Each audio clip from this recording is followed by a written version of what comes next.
Sud Radio présidentielle 2022.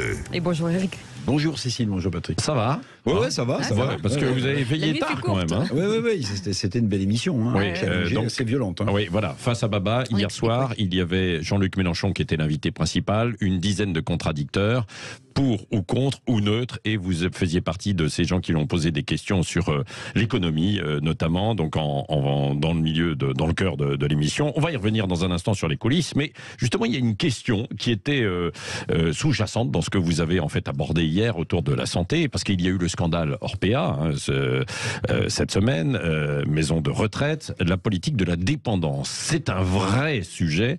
Que proposent les candidats à la présidentielle? Oui, c'est un vrai sujet. Et avant de vous dire ce que les candidats proposent, cher Patrick, il faut quand même se rappeler qu'en 2017, Emmanuel Macron, le nouveau président de la République, avait promis une grande loi sur la dépendance, assortie de 10 milliards d'euros d'investissement. C'est lui qui avait dégainé le premier, une promesse de Macron, réaffirmée en 2020, mais qui sera finalement tombée aux oubliettes de ce quinquennat, parce qu'il a dit que la crise sanitaire était forte, que la réforme des retraites l'empêchait de mener à bien ce projet sur la dépendance et la vie de nos seniors.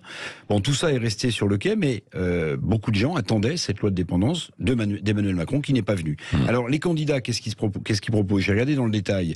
Certains candidats avaient travaillé le sujet un peu en amont, et puis d'autres, évidemment, comme d'habitude, ils surfent sur l'actualité, ils font des propositions au moment où le groupe Orpea dont vous parliez est accusé de maltraitance dans ses EHPAD. Alors à gauche, par exemple, Jean-Luc Mélenchon, pour commencer par lui, Fabien Roussel, Anne Hidalgo, ils imaginent un grand service public, bon, pourquoi pas, avec 200 à 300 000 emplois créés dans le secteur de la santé et dans les EHPAD, 200 à 300 000, suivant les candidats, avec une revalorisation des salaires des personnels. C'est vrai qu'il y a un problème de pouvoir d'achat, mais on ne sait pas combien ça coûte, et puis on ne sait pas comment le budget de l'État, exsangue financièrement, paiera. J'essaie de vous le dire tous les jours.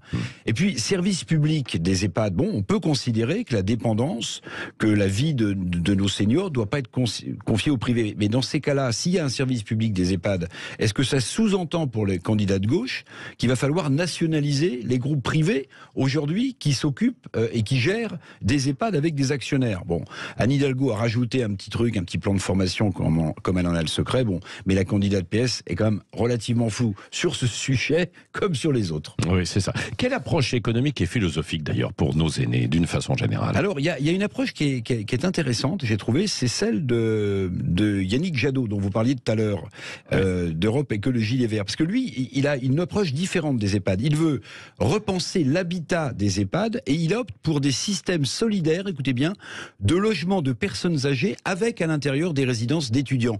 C'est-à-dire l'idée philosophique que la transmission entre une ancienne génération et une nouvelle pourrait se faire dans le cadre de ces EHPAD nouvelle manière, où vous auriez des anciens et des jeunes qui cohabiteraient, l'un donnant sa joie de vivre à l'autre et l'autre donnant son expérience et son vécu aux plus jeunes. Oui, bon, donc voilà, c'est une de ces approches, quoi. Voilà.